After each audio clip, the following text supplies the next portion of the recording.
اس کے علاوہ اپنے عمل سے، اپنی تعلیم سے، بہت سی صورتوں میں تصویب سے بھی آپ نے دین لوگوں تک پہنچایا۔ تو اسی لیے یہ ہماری دینی روایت میں ایک بالکل بدیہی بات ہے، اور اسی سے آپ کو ان آثار کی بھی تفہیم ملتی ہے کہ جب ہم دیکھتے ہیں کہ رسول اللہ صلی اللہ علیہ وسلم کے زمانے میں جب یہ صحابہ یہ بتانا چاہتے ہیں کہ رسول اللہ صلی اللہ علیہ وسلم لوگوں کو دین سکھاتے تھے، تو وہ یہ دونوں باتوں کا ذکر کرتے ہیں، آپ قرآن سکھاتے تھے اور آپ سنت سکھاتے تھے۔ جب وہ ذکر کرتے ہیں کہ رسول اللہ صلی اللہ علیہ وسلم اپنے صحابہ کو معلم بنا کر دین سکھانے کے لیے مختلف علاقوں میں مامور کرتے تھے، تو یہ انہی دونوں چیزوں کا ذکر ہوتا ہے، ان کو کتاب اللہ سکھاتے تھے اور ان کو سنت سکھاتے تھے۔ تعبیرات مختلف ہیں، آگے ہم آثار میں دیکھ بھی سکتے ہیں، السنہ کا ذکر آتا ہے، سنن بعض دفعہ تعبیر ہوتی ہے، ان کو سنن سکھاتے تھے۔ بہت سے آثار میں آپ کو شرائع الاسلام کا ذکر ملے گا، ان کو شرائع الاسلام سکھاتے تھے۔ فرائض الاسلام کا ذکر ملے گا۔ بالکل صحیح۔ تو یہ السنت ہو، السنن ہو، شرائع الاسلام ہو، فرائض ہوں، یہ ساری وہ چیزیں ہیں جو رسول اللہ صلی اللہ علیہ وسلم کبھی قرآن کی روشنی میں، کبھی قرآن کے علاوہ آپ کو جو رہنمائی دی گئی وحی کے ذریعے سے، اس کی روشنی میں دین کے وہ سارے اعمال، ہدایات، احکام، پابندیاں جن پر مسلمانوں نے عمل کرنا ہے۔ بالکل ٹھیک ہے۔ تو ان کے لیے جب یہ تعبیر اختیار کی جاتی ہے سنہ کی، سنن کی، شرائع الاسلام کی، فرائض کی، وہ اسی پہلو سے۔ قرآن تو لوگوں نے پڑھنا ہے، اس کے الفاظ ہیں وہ یاد کر لینے ہیں، اس میں تذکیر کی باتیں ہیں وہ سیکھ لینی ہے، اس میں کچھ فرائض احکام بیان کیے گئے ہیں وہ اس سے علم میں آ جائیں گے، لیکن دین بہت سی چیزیں کرنے کا نام بھی ہے۔ بالکل ٹھیک ہے۔ تو وہ ساری باتیں جو مسلمانوں نے اپنی زندگی میں ان پہ عمل کرنا ہے، ان کو اس کے اختیار کرنا ہے، اس کے مطابق زندگی گزارنی ہے، ایک دینی زندگی میں ان کو بطور شعار اختیار کرنا ہے، وہ پھر سنن میں، السنہ میں شمار ہوتی ہے۔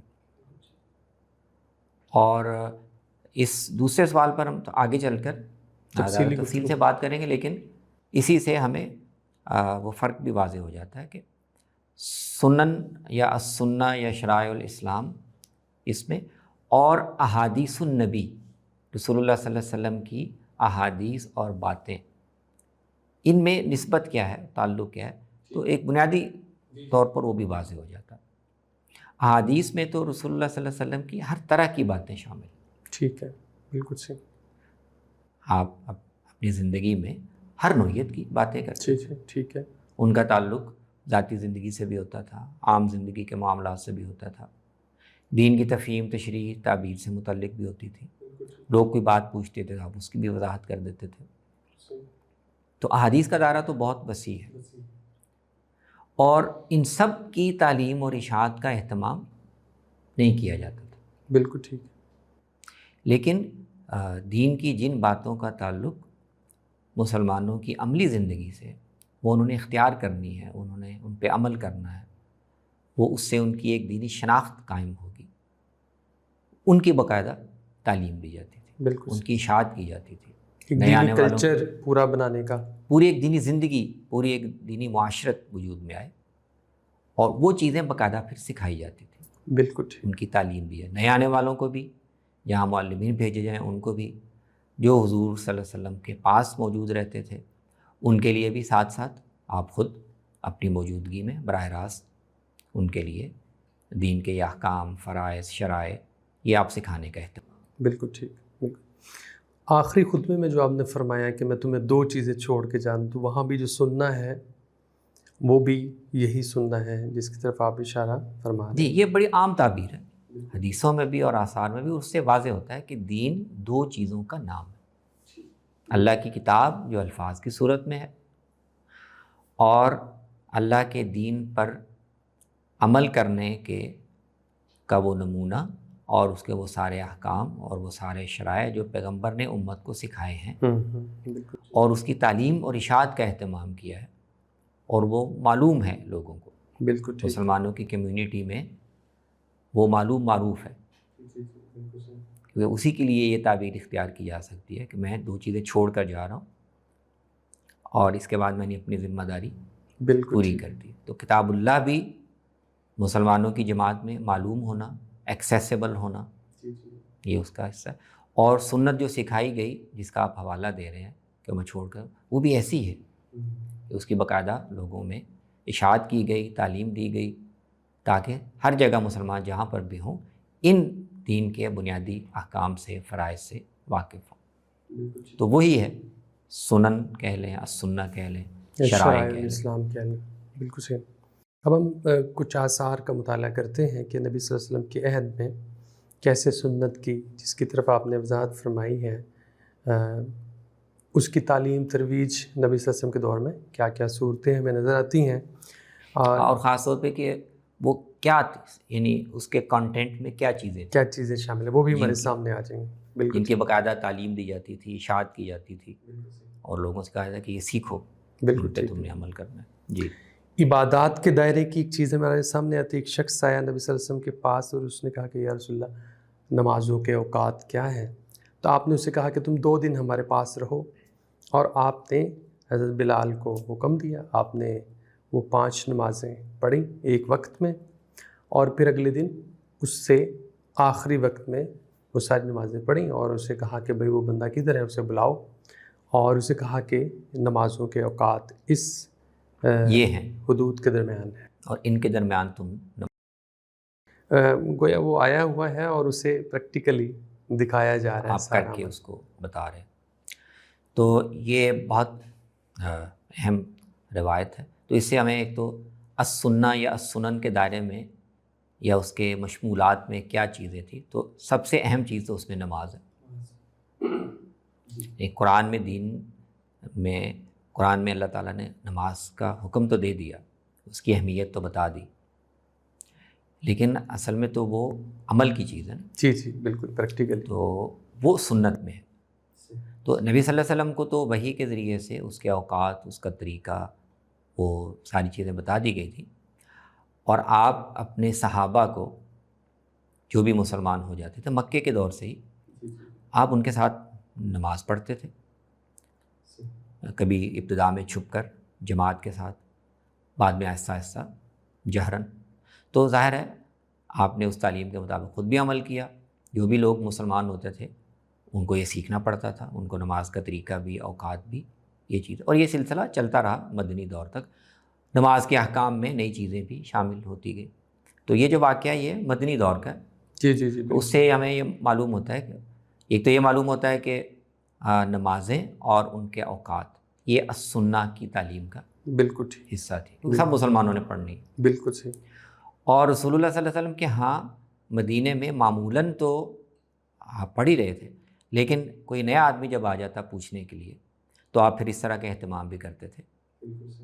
اب اس میں آپ نے لفظاً یہ بتانے کے بجائے کہ ظہر کی نماز اس وقت شروع ہوتی ہے، وہ بھی مناسب ہے، لیکن عرب میں اکثر لوگ اعراب ہیں اور وہ عمل سے دیکھ کر چیزیں زیادہ سیکھتے ہیں، تو آپ نے کئی موقع پر اس کا اہتمام کیا کہ یہ 2 دن ٹھہر جاؤ، تو پھر اس کی رعایت سے ایک دن آپ نے ابتدائی وقت میں نماز پڑھی، پھر اگلے دن اختتامی وقت میں نماز پڑھی، تاکہ اس آدمی کو بالکل واضح ہو جائے کہ یہ اوقات ہیں، اور پھر کہا کہ ہاں آپ اس کے مطابق خود بھی پڑھا کرو، اور قرائن سے لگتا ہے کہ جیسے وہ آدمی اپنے علاقے میں کوئی ایسا آدمی تھا جو وہاں جا کے بھی لوگوں کو تعلیم دے سکتا ہے، اس لیے آپ نے اس کے لیے خصوصی اہتمام، ایک پریکٹیکل اس کو یعنی گائیڈنس مل گئی کہ اس طرح سے ان اوقات میں جا کے نمازوں کا اہتمام کرو۔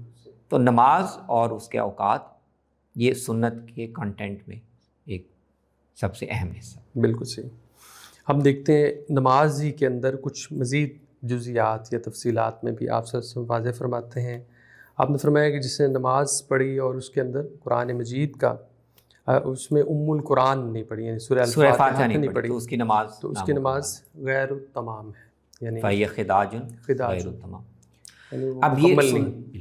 اب نماز پڑھنی ہے تو نماز ظاہر ہے اعمال کا اور اذکار کا حصہ، تو اس میں لوگوں کو باقاعدہ یہ تعلیم دی گئی، سکھایا گیا کہ قیام کی حالت میں قرآن مجید کی قرأت کرنا اور سورہ فاتحہ پڑھنا یہ اس کا لازمی حصہ.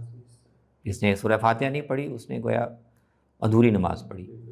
تو یہ باقاعدہ تعلیم دی جاتی تھی، سکھایا جاتا تھا. بالکل صحیح.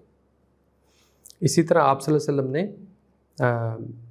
ممبر آپ کے لیے بنوایا گیا اور آپ اس پہ تشریف فرما ہوئے. آپ وہاں آپ نے نماز ادا کی، سجدے کے لیے آپ نیچے اترتے جی. یہ ایک واقعہ حدیث کی کتابوں میں آتا ہے. بیان تو ایک واقعہ ہوا کہ ایک موقع پہ رسول اللہ صلی اللہ علیہ وسلم ممبر کے اوپر کھڑے ہو گئے اور وہاں سے امامت کی. جی جی. اور پھر جب آپ نے سجدہ کرنا ہوتا تو آپ نیچے اتر آتے، سجدہ نیچے کرتے اور تشہد وغیرہ کے بعد پھر آپ.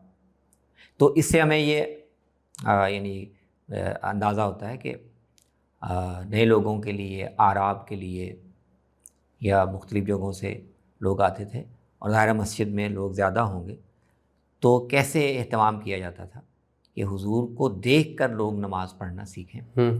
تو اگر پچھلی صفیں ہیں تو ان کو زیادہ آسانی ہوگی اگر آپ ممبر پہ کھڑے ہو کے جی جی جی بالکل امامت شروع کروائیں. سارے لوگ دیکھ شروع سکیں کیسے کرنی ہے، جی جی پھر کھڑے ہو کے قرات کرنی ہے، پھر رکوع کرنا ہے، پھر سجدہ ظاہر نیچے ہی ہو سکتا تھا. تو اس سے ایک ہمیں ایک اسلوب دکھائی دیتا ہے کہ کیسے ان چیزوں کی تعلیم کا اور اشاعت کا اہتمام. بلکہ روایت کے آخر میں آپ نے خود فرمایا کہ لِتَعْلَمُوا الصَّلَاةِ، وجہ بھی آپ یعنی فرمائی یہ خود کہ یہ طریقہ معمول کا طریقہ یہ نہیں ہے. امام کو زمین پر ہی کھڑے ہو کر نماز پڑھانی چاہیے، لیکن تعلیم کے لیے میں نے یہ کیا. میں نے یہ اس لیے کیا تاکہ تم مجھے دیکھ کر میری پیروی کرو اور نماز کا طریقہ سیکھ لو. بالکل صحیح. اسی طرح نماز کے اذکار کے اندر تشہد ہے، جو صحابہ کہتے ہیں کہ نبی صلی اللہ علیہ وسلم ہمیں ایسے تشہد یاد کرواتے تھے جیسے قرآن مجید کی کوئی سورت اہتمام سے یاد کرواتے ہیں. تو یہ نماز کے اذکار میں اس کا موقع تو ابتداءً آپ نے پابند نہیں کیا تھا کہ جب قعدے میں بیٹھیں تو لوگ اپنے اپنے ذوق کے مطابق اذکار پڑھ لیتے تھے، لیکن بعض موقعوں پہ آپ نے کچھ الفاظ کلمات ایسے سنے جو بہت مناسب نہیں تھے. تو پھر آپ نے یہ زیادہ مناسب سمجھا کہ اس موقع پہ پڑھنے کے لیے کچھ باقاعدہ کلمات لوگوں کو سکھا دیے. تو اس کے کئی ورژنس ہیں تشہد. جی جی جی بالکل ٹھیک. لیکن وہ پھر آپ باقاعدہ اہتمام سے یاد کرواتے سکھاتے تھے.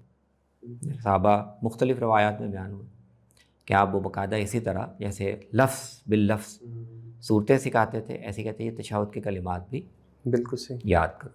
یہ نہ صرف نبی صلی اللہ علیہ وسلم نماز کا ڈھانچہ سکھا رہے ہیں بلکہ اس کے اندر اذکار، اس میں جو اذکار پڑھنے ہیں جو لازم ہیں وہ بھی، جو ان کو لوگوں کو سجیسٹ کرنے ہیں کہ ہاں یہ بہتر ہیں ان کو اس طرح پڑھا کرو، مختلف کلمات ان میں سے کوئی انتخاب کر لو، وہ بھی آپ سکھاتے تھے. تو یہ سارا سنت کا حصہ ہے. جی جی.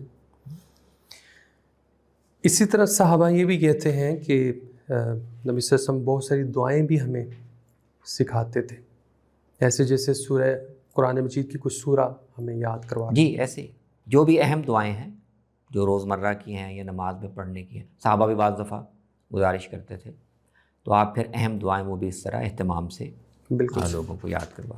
یہ دعائیں نماز کے اندر بھی وہ پڑھ سکتے تھے اور نماز کے باہر. بالکل. ایک موقع پہ صحابہ ذکر کرتے ہیں کہ نماز کے اندر شامل ہونے کا جو طریقہ تھا وہ یہ تھا کہ لوگ آتے تھے اور انگلی کے اشارے سے پوچھ لیتے تھے دوسرے دوستوں سے جو شروع سے شامل نہیں ہو سکے، لیٹ ہو گئے، بعد میں مسبوق ہو گئے. جی.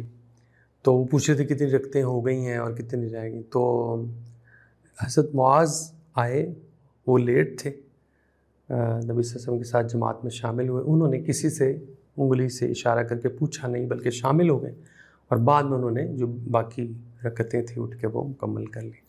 تو آپ نے اس عمل کو پسند فرمایا، پسند کیا اور پھر وہی مقرر کر دیا، اس کو سنت کے طور پہ رائج کر دیا کہ یہ طریقہ ٹھیک. تو نماز کے احکام میں اور شرائع میں بہت سی چیزیں اس طرح صحابہ کی تجویز پر یا مشورے پر یا ان کے اختیار کردہ عمل کی تصویب سے بھی آپ نے اس میں شامل فرمائی. تو پہلے یہ تھا کہ لوگ آتے تھے، امام نے 1-2 رکعتیں پڑھ لی ہیں تو وہ روایات میں یہ ہے کہ پوچھ بھی لیتے تھے اور جلدی تیزی سے وہی رکھتے ادا کر کے تو امام کے ساتھ مل جاتے تھے. اچھا یہ بھی طریقہ تھا. ٹھیک تاکہ اسلام پھر امام کے ساتھ ہی ساتھ ہو جائے. حضرت معاذ نے یہ ظاہر حضور نے پابند تو نہیں کیا تھا, اس کا کوئی خاص طریقہ بتایا بھی نہیں تھا, تو ایسا لگتا ہے کہ وہ بھی صحابہ نے اپنے طور پر اختیار کیا. صحیح. اور آپ نے منع نہیں کیا. حضرت معاذ کے محسوس ہوا کہ نہیں, امام کے ساتھ آیا تو امام کے ساتھ, تو امام کے پیچھے پڑھنی چاہیے, اور جو رکعتیں چھوٹ گئی ہیں وہ بعد میں ادا انہوں نے ایک اجتہاد کیا. نبی صلی اللہ علیہ وسلم نے سمجھا یہ بات ٹھیک ہے, جب امام کے ساتھ شامل ہو گئے پھر تو امام کے ساتھ نماز پڑھنی چاہیے, اور چھوٹی ہوئی بعد میں تو اس کو پھر آپ نے اس کی توثیق مقرر کر دیا. یہاں بھی معاذ نے تمہارے لیے ایک اچھا طریقہ قائم کر دیا ہے, تو اب آئندہ تم ایسے کیا کرو. بالکل صحیح. اسی طرح سجدہ سہو کے بھی واقعات آتے ہیں. نبی صلی اللہ علیہ وسلم نے خود ظہر کی نماز پڑھائی, 2 رکعتیں پڑھا دی. صحابہ نے بعد میں پوچھا کہ یا رسول اللہ کوئی اللہ کی طرف سے اس میں کوئی تخفیف ہو گئی, کوئی حکم آیا؟ تو آپ نے فرمایا ایسا تو کچھ نہیں ہوا, کیونکہ 2 رکعتیں پڑھی گئی ہیں. تو آپ نے پھر وہ سارا طریقہ بتایا کہ کیسے پڑھ کے آخر میں باقی ضرورتیں آپ نے پڑھی, آخر میں سجدہ سہو کیا. تو یہ ایسا لگتا ہے کہ یہ مشہور واقعہ مختلف صحابہ نے روایت کیا. یہ غالباً یہ پہلا واقعہ تھا. اچھا, اس طرح کے کئی واقعات پھر اس کے بعد مختلف نوعیت کے واقعات, لیکن یہ لگتا ہے کہ شاید یہ پہلا واقعہ تھا کہ نماز میں اگر غلطی سے بھول کر رکعتوں میں کمی بیشی ہو گئی ہے یا کوئی اور سہو ہو گیا, تو اس کا پھر اس کی تصحیح کیسے کی جائے. ٹھیک ہے, بالکل صحیح. تو یہ واقعہ ہوا, صحابہ کو بھی اندازہ نہیں تھا. انہوں نے پوچھا, سمجھا کہ شاید نماز کی رکعتیں کم ہو گئی. تو آپ نے ایک دو فرمایا کہ نہیں, اگر رکعتیں کم ہوئی ہوتی تو میں ایسا تو نہ کرتا کہ اچانک بس نئے طریقے پہ نماز میں وضاحت کرتا. بالکل صحیح. تو یہ مجھ سے صاحب ہو گیا, اور بطور انسان کسی سے بھی ہو سکتا ہے. تمہیں بھی اگر ایسا معاملہ ہو تو جیسے میں نے ابھی کیا ایسے ہی کر لیا کرو. بالکل ٹھیک. صاحب کو دور کر کے اور آخر میں 2 زائد سجدے کر لیا کرو. جی بالکل صحیح. تو سجدہ صاحب کا جو طریقہ ہے وہ اس سے شامل ہو گیا. یہ بھی گویا اس سنن کا حصہ بن گیا. بلکہ ہم نے یہ بھی فرمایا کہ تم میں شک پیدا ہو جائے رکعتوں کے بارے میں, تو وہاں بھی غالب گمان پہ عمل کر کے اور ازالے کے لیے سجدہ صاحب کر لیں. نمازوں کے اوقات کے علاوہ وہ اوقات جن میں ممنوع ہے نماز نہیں پڑھنی چاہیے. نماز کے ممنوع اوقات جو ہیں اس کا بھی ہمیں ذکر ملتا ہے. آپ سے اس میں 3 اوقات واضح فرما دیے کہ ان 3 اوقات کے اندر طلوع شمس کے وقت اور زوال کے وقت نصف النہار ہو اور غروب اور آفتاب کے وقت. ٹھیک, یہ بھی اسی کا سنن کا حصہ ہے کہ ان اوقات میں نماز کوئی بھی نہیں پڑھنی چاہیے. بالکل صحیح. اور اس طرح اوقات کے ساتھ اور بھی جڑی ہوئی ہیں. تو وہ ساری چیزیں ایسی ہیں, یہ ان سنن کا یا ان شرائع الاسلام کا حصہ تھی. یہ ساری باتیں جو لوگوں کو باقاعدہ سکھائی جاتی تھی. صحیح. آپ نے یہ بھی ایک موقع پہ فرمایا کہ فجر کے بعد آپ نے فرمایا کہ لا تصلوا بعد الفجر الا سجدتین. یہ بھی آپ نے وہ کیا اوقات جو منع فرمائے تھے اس کی مناسبت سے آپ نے یہ ایک جزئی بیان فرمائی. اوقات کے باب میں جو تعلیم دی گئی وہ ایک تو یہ کہ 3 اوقات ہیں, ان میں نہیں پڑھنی, اور دوسرا اس کا یہ بھی حصہ تھا کہ جب آپ نے فرض نماز ادا کر لی, فجر کی اور عصر کی, تو سورج کے طلوع ہونے اور سورج کے غروب ہونے تک پھر ان 2 نمازوں میں فرض پڑھنے کے بعد پھر نوافل نہ پڑھے جائیں. جی ٹھیک ہے. اور یہ بھی پھر لوگوں کو باقاعدہ بالکل صحیح سکھایا جاتا تھا. بالکل صحیح. اسی طرح ایک صحابی ہیں, انہوں نے جمعے والے دن غسل کے بارے میں دوسرے صحابی سے پوچھا, تو انہوں نے جواب دیا کہ یہ تو سننا ہے, کیونکہ نبی صلی اللہ علیہ وسلم نے ہمیں یہ بات ممبر پہ تشریف فرما تھے, آپ نے ہمیں یہ بتایا تھا کہ جمعے والے دن غسل جو ہے غسل کر کے, ابھی نماز کے علاوہ ہمیں اور چیزیں بھی نظر آ رہی ہیں, پاکیزگی اور طہارت کے بہت سارے شرائع جو ہیں. ظاہر ہے شرائع لوگوں کو سکھانے کا اور ان تک پہنچانے کا, ان کو تاکید کرنے کا بڑا موقع تو جمعہ کا خطبہ ہوتا تھا. بالکل ٹھیک. وہ خطبہ اسی لیے ہوتا تھا کہ لوگوں کو مسائل کی, احکام کی, شرائع کی تعلیم دی جائے. تو عام مجالس میں بھی آپ سکھاتے تھے، لیکن جمعے کے دن تو سارے لوگ آئے ہوتے جمعہ پڑھنے کے لیے، تو وہ زیادہ مناسب موقع تھا۔ اور اس کی روایات میں تفصیل بھی بیان ہوئی ہے کہ گرمی کے موسم میں اصل میں آپ نے محسوس کیا کہ لوگ جو ہیں وہ کام کاج سے آ جاتے ہیں، اور مسجد کی چھت بھی جی جی جی بالکل چھوٹی تھی تو لوگوں کو اذیت ہوتی ہے، تو پھر آپ نے یہ مشروع کر دیا کہ جمعے کے دن جب آؤ تو سیدھا کام کاج سے پسینے کے ساتھ نہ آ جایا کرو، نہا کے آیا کرو اور صاف ستھرے کپڑے پہن کے خوشبو لگا کے آیا کرو تاکہ لوگوں کو اذیت نہ ہو۔ اسی طرح میں سننا کی کچھ اور چیزیں بھی ہمارے سامنے آتی ہیں۔ سیدہ عائشہ فرماتی ہیں کہ ہمیں نبی صلی اللہ علیہ وسلم نے حیض کی حالت میں قضائے صوم کا تو حکم دیا ہے لیکن قضائے نماز کا حکم نہیں دیا۔ تو یہ ظاہر ہے سنت کا حصہ ہے، خواتین کو مخصوص ایام میں نماز نہیں پڑھنی ہوتی، روزے بھی نہیں رکھنے ہوتے، تو یہ بھی عملی چیز ہے اور عملی بار چیز بار ہے۔ تو یہ خواتین کو سکھایا گیا کہ روزے جو چھوٹ جائیں وہ بعد میں قضا کرنے ہیں، لیکن نمازوں کی قضا کا حکم نہیں دیا جاتا تھا۔ صحیح، تو یہ بھی ان شرائع میں سے ہے بالکل جو ٹھیک۔ سکھایا جاتا وہ ہے۔ بھی آپ نے تکلیف کو مد نظر رکھ کے کہ اگر نماز کی جی قضا اس کی ظاہر حکمت ہے، جو بھی حکمت ہے، لیکن یہ مطلب یہ اس طرح کی چیزیں باقاعدہ پھر خواتین کو تعلیم دی جاتی تھی، سکھائی جاتی تھی۔ بالکل ٹھیک۔ اسی طرح مسح علی الخفین جو ہے اس کے بارے میں بھی ہمیں ملتا ہے، نبی صلی اللہ علیہ وسلم نے یہ مشروع کیا، آپ نے سنت کے اندر یہ شامل فرمایا کہ سفر کی حالت میں 3 دن کے لیے مسح کیا جا سکتا ہے، اور قیام کی حالت میں 1 دن کے لیے آپ نے فرمایا کہ مسح وضو کر کے اگر موزے پہنے ہوں تو اس پہ مسح کیا جا سکتا ہے۔ صحیح ہے۔ تو ادارہ حضر میں تو آپ موجود ہوتے تھے، لیکن سفر میں جب آپ تشریف لے جاتے تھے تو عام طور پر بعد میں پھر لوگوں کو اسی حوالے سے پوچھنے کی ضرورت کہ سفر میں آپ کا معمول کیا تھا یا اس کا طریقہ آپ نے کیا مقرر کیا، تو پھر جو سفر میں آپ کے ساتھ رہے صحابہ جن کو علم ہوتا تھا ان سے پھر جیسے روایت میں ہے نا کہ سیدہ عائشہ سے پوچھا گیا تو انہوں نے کہا کہ بھی یہ تو سفر میں نبی صلی اللہ علیہ وسلم کے ساتھ علی زیادہ ہوتے تھے رضی اللہ عنہ، تو ان کو بہتر پتہ، ان سے پوچھیں۔ تو سیدنا علی نے بتایا کہ سفر میں آپ نے یہ ہمیں تعلیم دی کہ سفر میں جب ہو تو 3 دن تک پاؤں دھوئے بغیر مسح کر سکتے۔ بالکل صحیح۔ بڑی خوبصورت نشست چل رہی ہے، یہ موضوع ابھی انشاءاللہ جاری رہے گا، اگلی نشست میں بھی ہم اسی موضوع کو جاری رکھیں گے اور مزید آثار کی روشنی میں نبی صلی اللہ علیہ وسلم کی کہ وہ شرائع اور سنن جی جو سکھائی جاتی تھیں اور جو تعلیم وہ کیا تھی، مزید اس میں کیا کیا چیزیں شامل تھیں۔ آپ سے دوبارہ ملاقات ہوگی۔ السلام علیکم۔ وعلیکم السلام۔